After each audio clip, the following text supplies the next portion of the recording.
Hello friends, welcome back to my YouTube channel. Today I'm going to share some of the steps how you can avoid financial disaster in your life here in Canada if you are new.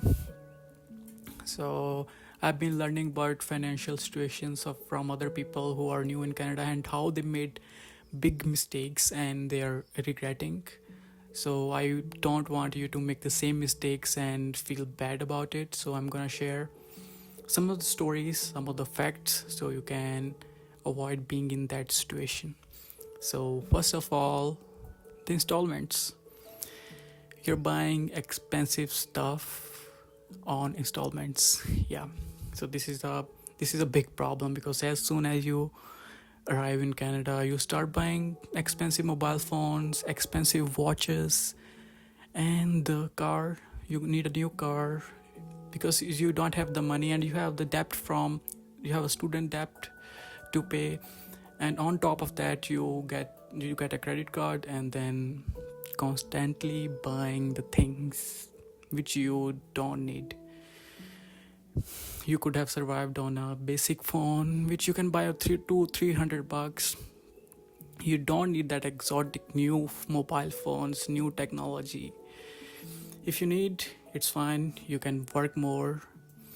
First of all, it's gonna cost you financially as well as mentally because you need to work more and nobody likes to work. I have a lot of friends, they bought expensive cars by following their friends, like the $40,000 car with the installments gets you the amount of $50,000 in 8 years because you don't want to pay more amount in a monthly basis, so they increase the interest rate as well as the yearly installments rate.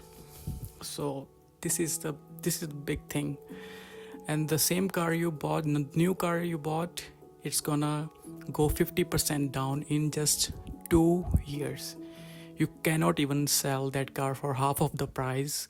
If you bought a new car on installments, you're paying tons of money for it. If you really need a car, just get a basic $3,000-$4,000 car. And on top of that, if you're living in any very expensive cities like Vancouver, Toronto, Montreal, or Calgary, you'll have big insurance amount you need to pay. On top of that, a lot of other expenses. I'm not even talking about you are thinking of buying a house, you're gonna settle your family. This is gonna keep you rut in your job for a long time. For me, freedom matters, so I keep my means very low. I don't have the car, I don't buy expensive stuff. I bought just iPhone 11 like 4 years ago on cash. But you need expensive mobile phone every year. This is the biggest mistake you can avoid. Let's say you are paying 500 insurance and $400 to $500 on your car. If you keep that money with yourself, you'll have more free time. You don't have to worry too much of doing two jobs. Yeah, I have a friends, if they don't do 80 to 70 to 80 hours in a week, they cannot survive because they have a lot of stuff to pay, like a student loan debt, their expensive car, their room rentals, and they don't have time to cook, so they buy stuff from outside. No, stop doing that mistakes. And one more thing, stop following your friends. I know your friends have bigger cars, better cars, expensive cars. Then just don't follow them. Just look at what you are earning, and if it is under like all the expenses including your rent, utilities, your insurance, your parking tickets, and your installments under your 60% of the income, then just go for it.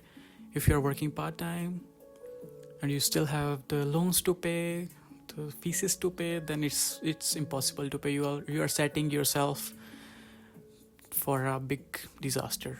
So please don't do that. You'll have a better mental clarity, If you do that, you have less stress, less mental stress, and you don't need to work like 70 or 80 hours in a week. Yeah. And I'm gonna share one more story with you.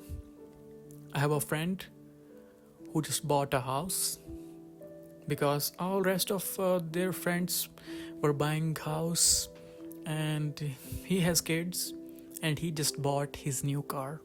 Now he's in financial because he can't take off, and now he's going for a vacation for a couple of weeks, and then he's paying that vacations on credit.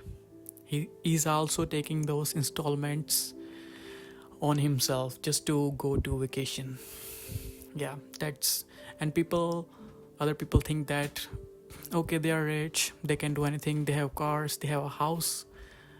No, that's not how life looks like here. It's totally different. So just keep in mind, if you're thinking about those people and comparing yourself to others, and think about yourself first, take care of your income, be aware of your spending, and you will be better than rest of the people for long term. And if you don't have free time to work on yourself, you can't grow. You will be in the same job for very long time. You don't have free time, you will get sick of those jobs.